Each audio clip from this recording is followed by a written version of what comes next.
Hello friends, welcome to our channel. ఈరోజు మనం ఒక అందమైన కథ గురించి చెప్పుకుందాం. అంతకంటే ముందు మీకు ఒక చిన్న చిలిపి ప్రశ్న. అది ఏమిటంటే, డ్రైవర్ లేని బస్ ఏమిటి?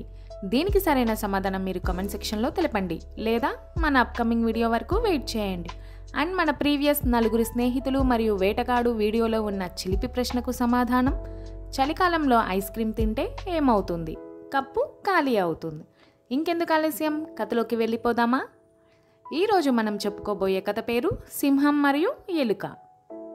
అనగనగా ఒక అడవిలో ఒక సింహం ఉండేది.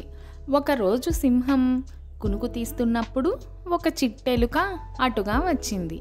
అటు ఇటు పరిగెడుతూ పొరపాటుగా సింహం మీద పడింది. వెంటనే సింహానికి మెలకువ రావడంతో కిసకిసా పరిగెడుతున్న ఎలుకను సింహం పట్టుకుంది.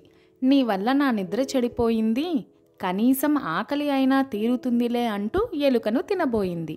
అప్పుడు తెలివైన చిట్టెలుక సింహం ఉద్దేశం గ్రహించి వెంటనే, ఓ రాజన్, నన్ను వదిలేయ్. నా చిన్ని శరీరంతో నీకు ఎలాగూ ఆకలి తీరదు. నన్ను వదిలేస్తే ఏ రోజుకైనా నీకు సహాయపడతాను అని ప్రాధేయపడింది. అడవికి మృగరాజు అయిన సింహం గర్వంతో నవ్వుతూ, నువ్వు నాకు ఏమి సహాయపడతావులే కానీ ఈసారికి వదిలేస్తున్నా, క్షేమంగా వెళ్ళు అని ఆ ఎలుకను వదిలేసింది. ఈ సంఘటన జరిగిన కొద్ది రోజులకు సింహం అడవిలో వేటాడుతుంటే ఒక వేటగాడి వలలో చిక్కుకుంది. తన బలంతో ఎంత ప్రయత్నించినా వల నుంచి బయటపడలేకపోయింది. చివరికి కోపంతో, నిస్సహాయతతో గట్టిగా అడవి మొత్తం వినిపించేలా గర్జించింది. వెంటనే జంతువులన్నీ దడుచుకుని దాక్కున్నాయి. కొద్దిసేపటికి చిన్నగా భయంతో ఉన్న ఒక ఎలుక చెట్టు వెనుక నుంచి కనిపించింది.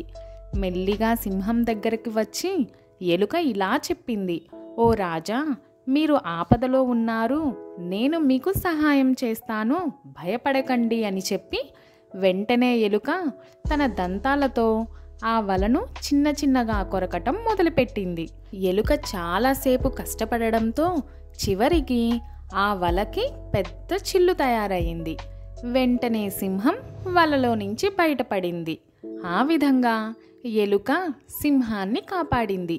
ఎలుక వైపు కృతజ్ఞతతో తిరిగి ధన్యవాదాలు తెలపాలనుకునే లోపే ఎలుక అక్కడి నుంచి పారిపోయింది.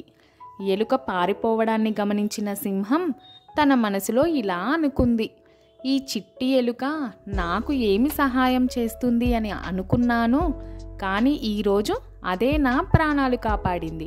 ఇక మీదట ఎవరినీ తక్కువగా అంచనా వేయకూడదు. నేను ఎప్పటికీ నీ కృతజ్ఞుడిని అని అనుకొని అక్కడి నుంచి వెళ్ళిపోయింది. అప్పట్నుంచి సింహం ఎలుకకు మంచి స్నేహితుడిగా మారింది. ఆ అడవిలో జంతువులన్నీ కూడా ఈ స్నేహానికి అద్భుత ఉదాహరణగా చూస్తూ ఆనందంగా జీవించాయి. సో ఫ్రెండ్స్, ఈ కథ ద్వారా మనం ఏం తెలుసుకున్నాం? ఎప్పుడు ఎవరిని తక్కువ అంచనా వేయకూడదు. సమయం వచ్చినప్పుడు వాళ్ళ అసలు శక్తి తెలుస్తుంది. అవసరం ఎప్పుడు ఎలా వస్తుందో ముందుగా ఊహించలేము. అందుకే ప్రతి ఒక్కరితోనూ మంచిగా ఉండడం అవసరం. హలో ఫ్రెండ్స్, కథను విన్నారు కదా? మళ్ళీ ఒక అందమైన కథతో మళ్ళీ కలుసుకుందాం. Thank you.